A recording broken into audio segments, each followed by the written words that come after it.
Conversations with my mother. Greetings, Empresses. We have missed you. Today's conversation is the price of your love. I love it. I'm excited. And that's what we want you to be. We want you to be excited but also curious today about really asking yourself, what is the price of your love? So, Mommy, let's go ahead and get started. Now, today I'm going to, you all know I like to start off with a reading. And today I'm going to actually read from my brother's book, P-Fix. And this book is about a man named Stephen St. John Carter. He began his life as an innocent until unanticipated encounter with a sexually explicit video filled his body with unquenchable thirst for the pleasure hidden within the dense foliage of a woman's body. In this haunting and challenging novel, a man's struggle with lust and life, we walk with Stephen until his descent into despair. So this is my brother's book, and it's actually about a man who becomes sexually addicted to women and particularly women's bodies. So this whole idea of what is the price of your love, a lot of it has to do with our sexuality, with the way that we give our love. So Mommy, you were really excited about this topic. So what do you mean, the price of your love? If you think about it, everything in life has a price.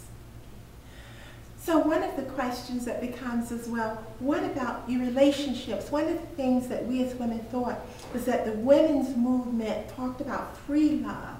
So somehow in the back of the heads of the descendants of those women of the women's movement is the notion that love is free. Every time a man walks up to a woman in a social situation, the subtext to that encounter is, what is the price of your love? In other words, he said, I want to get with you. What is it going to take? I mean, just yes. The vernacular. So. Yeah, and I know a lot of women these days, we say, because we've talked about this whole idea of can a woman, because I know you feel this strongly that women can't have sex without having emotions attached.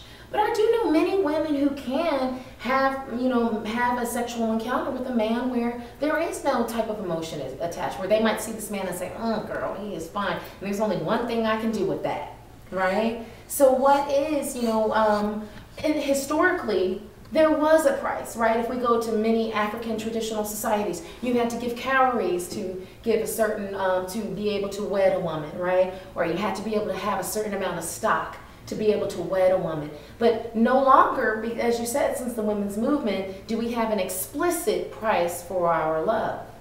Have you ever heard the expression, a cheap woman? Yeah, of course. The term a cheap woman is simply saying that this is a woman who charges a low price for sexual access to her body. Now, hold on. Before we even go any further, a lot of people keep saying, your mother keeps on talking about sexual access. What does she mean, sexual access? So let's define anything that. Below the neck is sexual access. So oral sex is sexual access? Of course, very much so. So extremely sexual access. So kissing, is that sexual access? No, kissing is romance. Sensual touching, is that sexual access? That's wonderful. That's fine. Okay, but no oral pleasures and no type of physical encounter. No, well, yeah, hugging and all of that, it's great. But when he begins fondling penetration, your breast, no penetration. When he begins fondling your breast, when he begins rubbing your luscious bottoms, when he begins penetrating, when you begin kissing him all over his body below the neck, that's sexual access. Okay. And so we're asking the question, what price do all of you charge? Now, for some women, as you said, the price is imagine this in your head. The man walks up to you, and instead of it being subtext, he makes it explicit. He says, I want to get with you. What will it take? And a lot of women will say, if you can give me a climax, that's it. And dinner. No, some don't charge dinner. Some just is a climax. Now some others may, but so there's, in effect, they're saying to him, my price is very low. If you just give me a climax, then you can have access to me.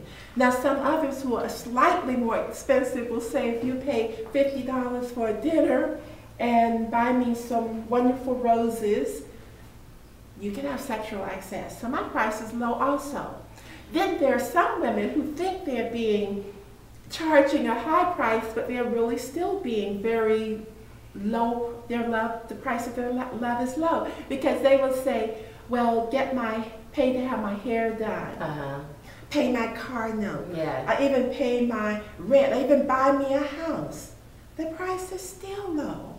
Do you see? Because that's every single time a woman gives a man sexual access, it's a price involved. She's saying you can have access to all of this wonderful love that I will, that I can offer you just for this. But a lot of women will say, well, she makes it sound like just because I'm giving access, I'm losing my power. I get power from giving access and being able to walk away from it.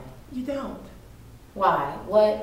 Do you feel that we as women are emotionally attached no matter what we do? It's not only emotionally attached. Okay. You see this wine glass?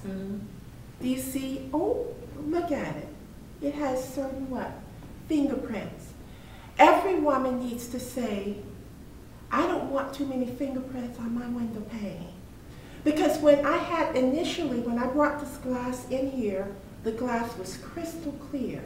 It was very beautiful. The more people who handle this glass, the glass is going to become damaged. Eventually, it's going to be broken by someone.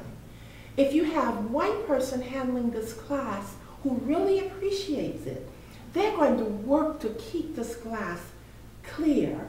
They're going to work to keep the glass lovely. Think about a car. Have you ever rented a car? Okay. If you were to you know how you can buy cars that used to be rentals.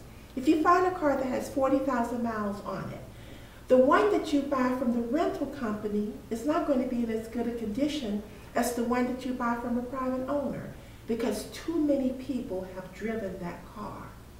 The more something is used, it is going to cause damage.